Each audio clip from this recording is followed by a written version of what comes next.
पीछे से लगाया जाता है मेरे सर पे, इतना बड़ा उस बंदे का हाथ होता है, मुझे इतनी जोर का थप्पड़ लगाते हैं, मेरे यहाँ से मेरे ज़हन का मवाद अंतरियां सारी मेरी आंखों से बाहर निकलने को कर रही। मैं इवन एक पॉइंट पे मेरा विजन ब्लरी हो गया। मेरा विजन ये कहता था कि यार लगता है तुझे अपना मसला हल करने का शौक नहीं है। बीच में उसने मुझे बहाने लगाने शुरू कर दिया यार क्योंकि तू हमारी कस्टडी में है कि तेरा अकाउंट कहीं हैक ना हो जाए, जब तू यहाँ से फारिग होगा तू मुझे बता दी, मैं तुझे सेंड कर दूंगा। आईओ ने मुझे इस तरह की कहानी सुनाई शुरू कर दी। उसने मुझे एक अपना वॉलेट एड्रेस दिया, उसने कहा कि ये सारे पैसे इस पे ट्रांसफर कर, तेरे पीछे आने वाला नहीं। मैंने कहा कि मेरी तो बातचीत ही नहीं है किसी से, तो मैं किसको क्या कहूं। तो कहता कि ये जो तेरा आईओ है ना, सारी गेम इसके हाथ में, इसने जो लिखना है तेरे साथ वही होना है, तो तू अगर इसके साथ ताउन करेगा तो तेरा मसला हल हो जाएगा। 3,26,000 USDT की बात एडिशनल डायरेक्टर के पॉडकास्ट में सुनी होगी। 3,20,25,000 USDT वो इसके डिजिटल वॉलेट में से हमने अनर्थ करके कोर्ट ऑफ लॉ में सबमिट कर दिए। हमने इसके डिजिटल वॉलेट में से वो अपने वॉलेट में जो सरकार का होता है उसमें अनर्थ करके प्रॉपर उसको फर्द मकबूजगी बनाकर कर दिया। ये बहुत बड़ी अचीवमेंट है। उन्होंने दर्जनों पॉडकास्ट देके ये बताया कि 3,26,000 USDT जो है वो हमने इससे बरामद कर लिए हैं। मैं आपको उसकी स्टोरी बताता हूँ कि वो क्या है। हवाला से मुझे इन्वेस्टिगेशन के लिए लेके जाते हैं कुछ शाम के 7 बजे के करीब। आइयो मुझे कहता है कि अपना बाइनेंस का अकाउंट खोल। मैं अकाउंट खोल देता हूँ। मेरे अकाउंट के अंदर कुछ ट्रेड चल रही होती है जो मेरी सारी लॉस पे गई होती है क्योंकि उस दौरान बिटकॉइन नीचे गया हुआ था। वो सारी ट्रेड मेरी लॉस में क्लोज करता है, मेरी फ्यूचर्स की ट्रेड सारी लॉस में क्लोज करता है, मेरा पर्सनल नुकसान करता है। सारे टोकन जो मेरे पास डॉज, बिटकॉइन, इथेरियम, मेरे पास दर्जनों टोकन और पड़े हुए थे, वो सारे क्लोज करके उसको USDT में खुद कन्वर्ट करता है और वो कहता है कि ये USDT ट्रांसफर कर। मैंने कहा सर इसकी क्या वजह है, आपने मेरा पर्सनल लॉस भी कर दिया है। कहता है कि तुझे अपना मसला हल करना है या नहीं करना। मैंने कहा कि सर लेकिन ये 3,26,000 USDT आपने ट्रांसफर क्यों करना है, जो भी आपकी इन्वेस्टिगेशन है आपके सामने, अकाउंट मैंने आपको दे दिया, उसका जीमेल मैंने आपको दे दिया, पासवर्ड मैंने आपको दे दिया, आपने ट्रांसफर इसको क्यों करना है। कहता है तुझे जितना कह रहे हैं उतना कर। मेरी 15 मिनट उनके साथ बहस चलती रही कि सर ये पैसे ज्यादा हैं, मुझे आप थोड़ी सी इसकी एक्सप्लेनेशन दे दें ताकि मैं मेंटली रिलैक्स रहूं, मुझे थोड़ा सा बता दें कि ये ट्रांसफर आपके पास क्यों करना है। वो मुझे आगे से ये कहता था कि यार लगता है तुझे अपना मसला हल करने का शौक नहीं है। बीच में उसने मुझे बहाने लगाने शुरू कर दिया यार क्योंकि तू हमारी कस्टडी में है कि तेरा अकाउंट कहीं हैक ना हो जाए, जब तू यहाँ से फारिग होगा तू मुझे बता दी, मैं तुझे सेंड कर दूंगा। आईओ ने मुझे इस तरह की कहानी सुनाई शुरू कर दी। उसने मुझे एक अपना वॉलेट एड्रेस दिया, उसने कहा कि ये सारे पैसे इस पे ट्रांसफर कर। इसने मेरे से जबरदस्ती मेरा फेस आईडी, मेरा ऑथेंटिकेटर सारा लगा के इसने मेरे से जबरदस्ती 3,26,000 USDT जिसकी PKR के अंदर वैल्यू बनती है 9 करोड़ पाकिस्तानी रुपया। अब जिस अकाउंट में उसने ट्रांसफर किया, क्या वो FIA का अकाउंट था? नहीं। क्या वो NCCIA का अकाउंट था? नहीं। क्या वो पंजाब हुकूमत, सिंध हुकूमत या किसी KP की हुकूमत या किसी भी गवर्नमेंट के इदारे की हुकूमत का अकाउंट था? नहीं। क्या वो NAB का अकाउंट था? नहीं। क्या वो स्टेट बैंक का अकाउंट था? नहीं।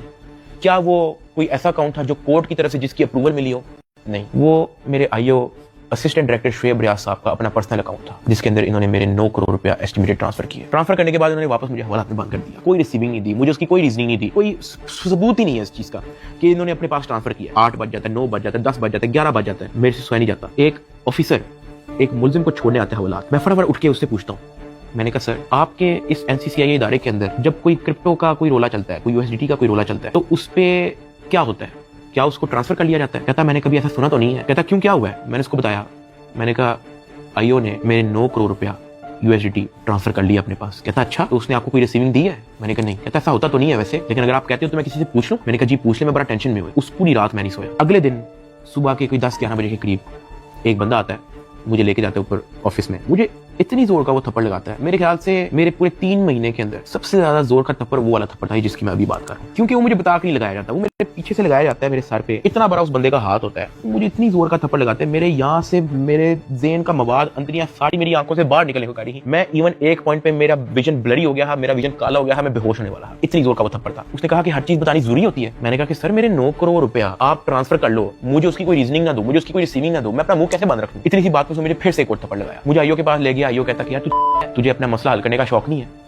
एडिशनल साहब बहुत नाराज है। मैंने कहा सर आपने 9 करोड़ रुपया मेरा ले लिया है, अभी मैं बात कर ही रहा था तो उसने इशारा किया कि इसको बंद कर दो। अब मुझे बंद कर दिया वापस हवालात में। कुछ टाइम के बाद जब मुझे फिर से इन्वेस्टिगेशन के लिए लेके गए तो ये जो मेरी 9 करोड़ रुपया जो इन्होंने ट्रांसफर किया है 3,26,000 USDT, ये बात पूरे डिपार्टमेंट के अंदर फैल चुकी थी। हर प्राइवेट मुलाजिम को पता है, हर ऑफिसर को पता है, हर आईओ को पता है, डिपार्टमेंट में हर एक बंदे को पता लग गया था कि ये इतनी बड़ी अमाउंट जो है वो शुएब रियाज आईओ के अकाउंट में ट्रांसफर हुई है। आईओ ने सोचा इसने बात आउट कर दिया है, सबको पता लग गया है। इन्होंने फटाफट क्या किया, उसकी रिकवरी डाल के कोर्ट में पेश कर दिया कि ये देखो हमने ये पैसे बरामद किए हैं इससे, जबकि उन्होंने बरामद की इंटेंशन से वो ट्रांसफर अपने पास नहीं किए थे। इनकी ये इंटेंशन नहीं, कभी इन चक्करों में पड़ी नहीं है। तो कहता नहीं तू बेवकूफ है, तुझे समझ नहीं आ रही कि मैं क्या कह रहा हूँ, तुझे अपना मसला नहीं हल करना। मैंने कहा नहीं मुझे नहीं समझ आ रही आप क्या कह रहे हैं। कहता कि तेरा कोई दोस्त पीछे आने वाला, कोई तेरा भाई, कोई तेरा आउट ऑफ कंट्री कोई दोस्त रहता हो, कोई तेरे पीछे आने वाला नहीं। मैंने कहा कि मेरी तो बातचीत ही नहीं है किसी से, तो मैं किसको क्या कहूँ। तो कहता कि ये जो तेरा आईओ है ना, सारी गेम इसके हाथ में, इसने जो लिखना है तेरे साथ वही होना है, तो तू अगर इसके साथ ताउन करेगा तो तेरा मसला हल हो जाएगा। मैंने कहा मैं समझा नहीं आपकी बात। कहता कि भाई लगता है तुझे सारा पैसा कब्र में लेके जाना है, पैसे आप फिर कमा लोगे, आप अपना मसला हल करो। मैंने कहा मैं इन चक्करों में कभी भी नहीं पड़ा, मुझे नहीं पता कि क्या पैसे कितने लगते हैं, क्या होता है, मुझे नहीं पता,